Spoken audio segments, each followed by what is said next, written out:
हमार और हमार बच्चियन के जियल दुसवार कर दिले बालो। हमने के साथे भेदभाव करे लोग। काहे महारानी, निकरबू की डोली कहाँ भेजे खोई तो है? आओ तानी दीदी।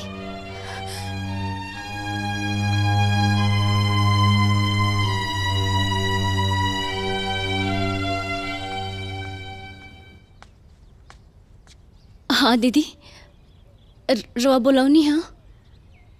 हाँ बुलौनी है तो हर मुँह देखे खातिर बुलौनी है। तनी खड़ी हो समनवा के निहार ली तोहरा के। दीदी हमरा के बुलौलू है का?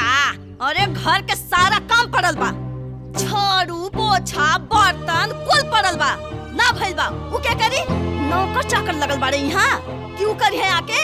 अरे घर के नून तेल लकड़ी सगरो खर्चा हम उठावतानी, हम देखतानी। बस एगो घरे के काम करे के बा, उहो तोहरा से नहीं हो पावता।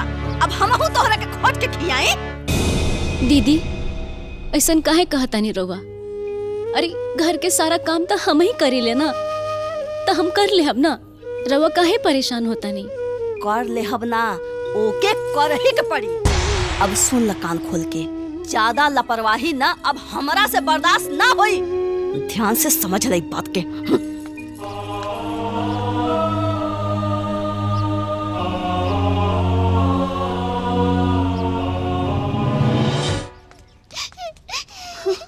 का भल बिटिया, काहे रोता लोगिन?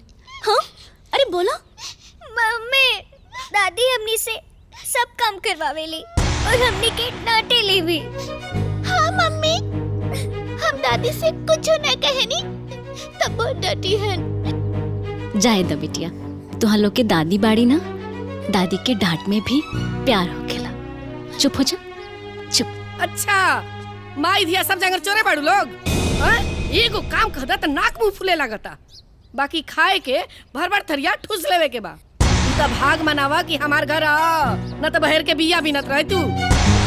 ऐसन काहे कहतनी अम्मा जी? अरे घर के सारा काम तो हम ही नु करेले, क्यों बाहर करेला का आके? मतलब तू हमरा घर के काम ना करबू त हमरा घर के कामे ना होई। काम चोरनी कहीं के।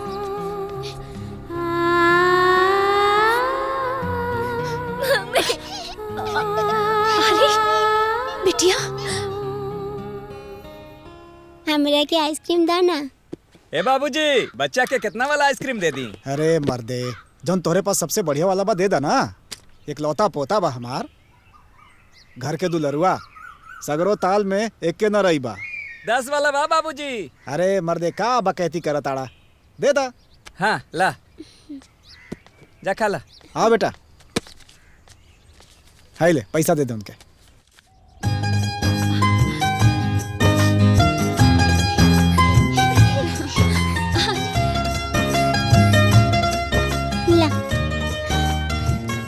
दादाजी हमने के आइसक्रीम चाहिए, दिलवाई ना।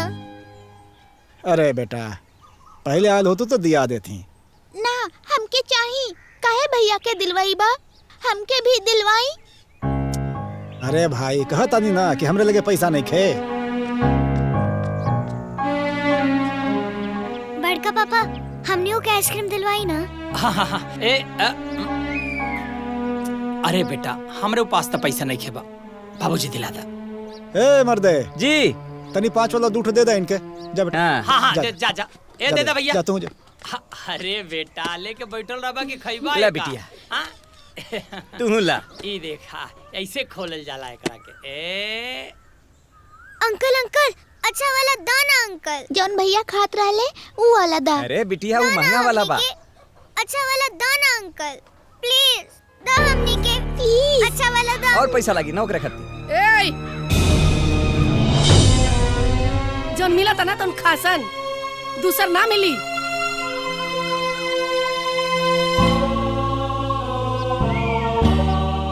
त तोहनी के हमरा पोतवा के परतर करता रुसन। पोतवा त हमरा के पिंडा पानी दी, तोहनी करे जौन खाए के बतन खो, न त भाग यहाँ से।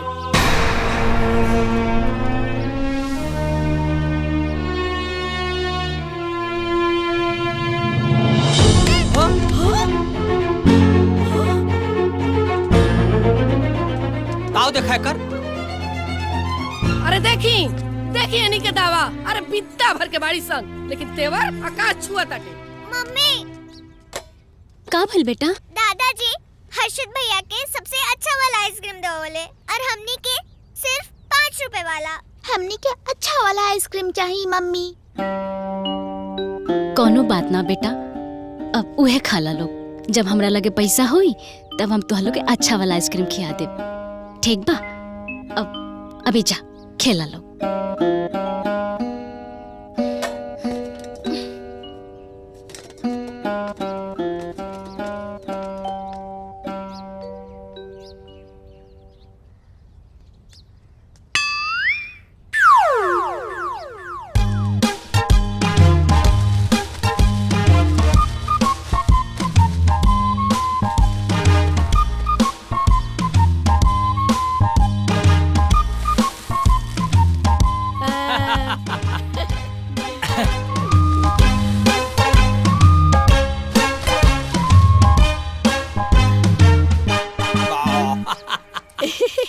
ये तो हमार कुल के दीपक है।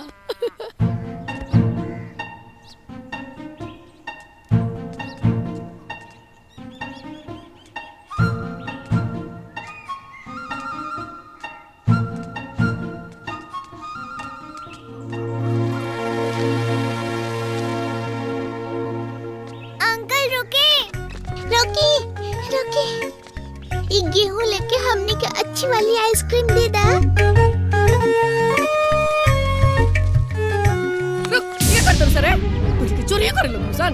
ला दे, चल सन, आज तो निके घर में बदमाशी ना छोड़े नी त कहिए सन। चल लाओ दे, दे। एक तो करैली अपने तीन, दूसरी चढ़ल निमी के पेड़। चल लाओ दे, लाओ दे। आ तू हो लेकिन के चोरी सिखावत रहा।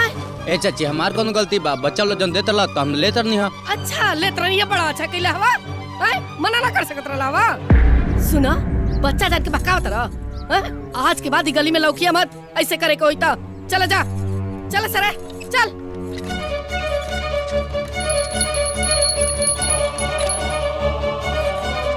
बताओ भला, देखा इन्हीं के करतूत। का चिल्लात बाड़ू माई? का भइल? हम चिल्लाता नहीं। हाय देखा, हाय देख ला, हाय सब गेहूं लेके गई रही सन बेचे खातिर। ऐसे ही तू खटा और इन्हीं के बेचे जासन। अरे ऐसे ही इन्हीं के करिया सन, तो इन्हीं के साथे कैसे सपरी हो? और बतावा, हाय अभी इन्हीं के इतनी छोट बड़ी सन, तो इन्हीं के ये हाल बा। बड़ हो सन ना, तब बदरी में चकती लगाया सन। दोनों के दोनों चोर पैदा भइल बड़ी सन।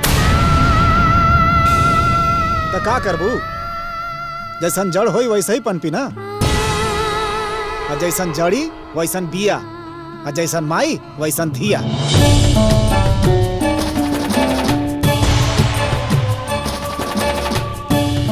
जौन माई सिखाई हुए न करिए सन। एमे एहनी के ना, एहनी के माई के दोस्त बा। अम्मा जी, एमे दोष हमार ना, रउआ लोग इनके बाटे। अरे बच्चियन के चोरी हम ना, रउआ लोग इन सिखावतानी। अरे अगर रउआ लोग इन लोग में भेदभाव ना करती तो आज ही नौबत ना आईत। ये लोग चोरी करे पे मजबूर ना होती। बाकी रउआ लोग तो भेदभाव करे लगे। अरे सब बच्चियन के जैसन इन लोग के आइसक्रीम दिवा देती तो ये लोग ऐसन काहे करीत। लेकिन ना, जब से ही गईलन तब से रउआ लोग हमरा और हमरा बच्चियन के साथ भेदभाव करेनी। अच्छा, तो हम भेदभाव करेली। अरे हमार बेटवा जब से मरल बा, तो तब से तारा नैहर से खर्चा चलता का? देखिए अम्मा जी, रउआ हर बात पे हमरा नैहर पे मत जाई।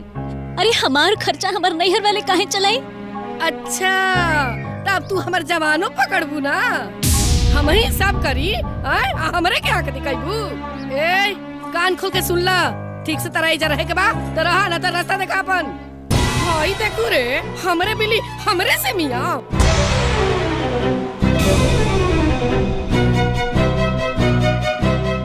चलो संतोनी के चल। हाँ।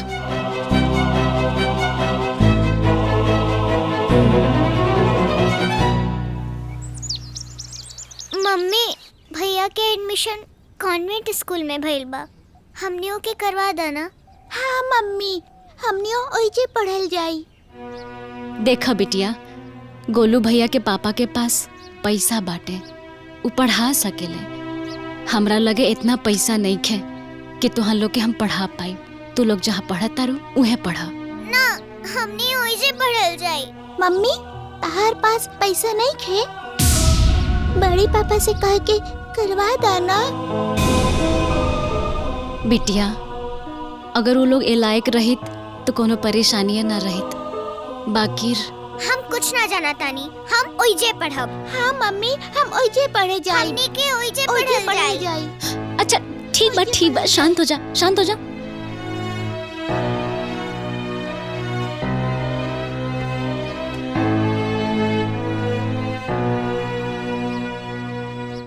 ली जाए ली।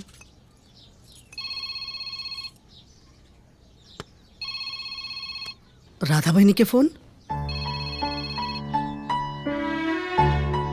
का बात बटे? फोन उठावा, स्पीकर पे करा, हम न्यूज़ सुनी का बात बा। हाँ राधा बहनी, का हाल चल बा? हाँ भैया प्रणाम, हम ठीक बानी भैया। भैया एगो परेशानी आ गइल बाटे। परेशानी? हाँ। बताओ का बात बा?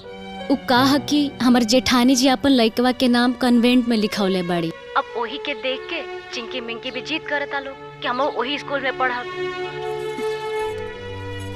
अरे बबुनी, इतना अच्छी बात बाटे ना। अगर बुचिया लोग पढ़ लिख ली तो शादी ब्याह में कोनो दिक्कत ना होखी। वैसे भी आजकल सब पढ़ल लिखल लेके ढूंढत बाटे। अब उ तो सही बा भाभी, बाकी तू चिंता छोड़ दा और चुपचाप जाके एडमिशन करावा। हम पैसा भेजवा बतानी। हाँ ठीक बा भाभी।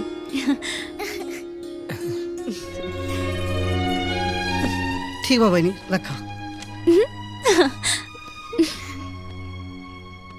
का भइल हो? चाय बनावा तारी की बीरबल के खिचड़ी? महारानी जी लावतानी। महारानी कहाँ रह गई?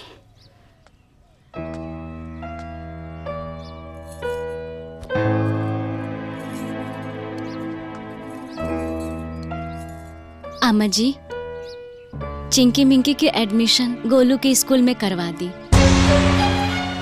ठीक से पढ़ लिख ली है तो अच्छा रहित। अच्छा, तो पढ़ा लिखा के कलेक्टर बनेबू का हो? जहाँ पढ़ा तारी सन का उजा पढ़ाई नहीं होकर? अरे गांव भर के लड़कियां तो वही स्कूल में जाकर पढ़ता रही सन। चलल बड़ी कॉन्वेंट स्कूल में पढ़ावे। पता बता रहा 2000 के महीना फीस लागेला। कहाँ से आई हो? के भरी? पढ़ावे चलल बड़ी। अरे सब कुकुरिया गंगे नहाली तो हड़िया के ढूंढियो।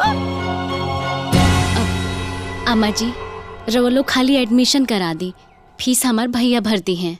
हाँ? देखा तानी अम्मा जी, बस ये बाकी रह गई रहे। सुनी का कहतानी? अरे अपने नैहरे से पैसा मंगवाए के गांव समाज में हमने के नाक कटवाई है महारानी। अरे बेइज्जती करवाओ पे उतारू भइल बाड़ी महारानी। ठीक कहा तारू दुल्ही, नैहर से पैसा मंगा के हमने के मुंह पे करिका पोतावल चाहत रही। सुना, यही जा सब ना चली। और हाँ, तारा भैया भी इतना ही पैसा बा ना, खजाना भरल बा, तो ले जा, ले जाके पढ़ावा। ई घर में ई सब नाटक ना चली, बुझलू? जा, जहाँ पढ़ा तारी सन ना वही जे पढ़ावा। बड़ी पढ़ावे वाली। देखी जी, हमसे हमार बिटिया के दुख ना देखल जाता। ओकर जीवन एकदम जंजाल हो गइल बा। ओ लोग ओकरा साथे एकदम सौतेला जैसन व्यवहार करत आरे। बात तो सही कहा तारो, लेकिन कइल का जा सकेला? बाबूजी, हमार मनी तो बबनी के लिए आई। कुछ दिन यहाँ रही ना तो जी आन मान हो जाई। सही कहा तारो बहू। ए बेटा। हाँ बाबूजी। जाके ले आओ उन लोग के। ठीक बा बाबूजी, हम काले जाके ले आओ।